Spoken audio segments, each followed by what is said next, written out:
The glittering facade of Hollywood crumbled last night as Meghan Markle, the Duchess of Sussex, found herself at the epicenter of a storm of public disapproval during the 2025 Screen Actors Guild (SAG) Awards.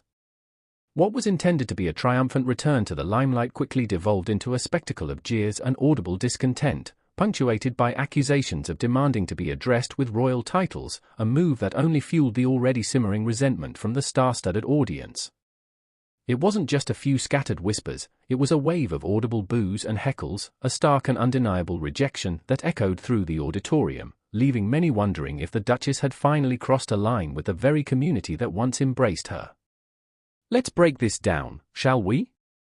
You know, we've all seen the headlines about Meghan's difficulties with the British press, the royal family, the whole shebang. But last night? That wasn't the British press. That was Hollywood. That was her supposed home crowd.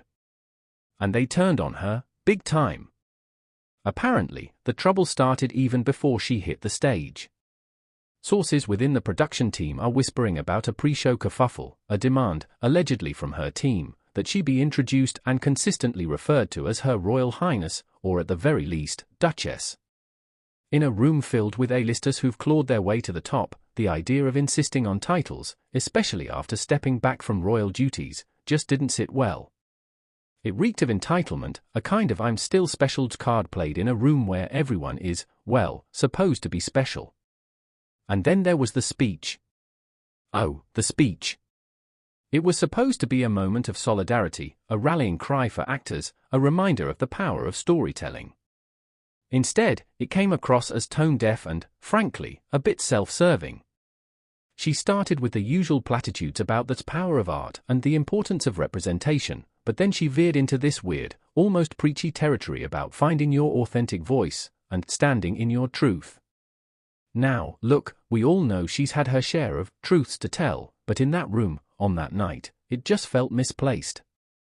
It felt like she was using the SAG stage as a platform to rehash her own narrative, to position herself as some kind of victimized hero, while completely ignoring the room's palpable tension.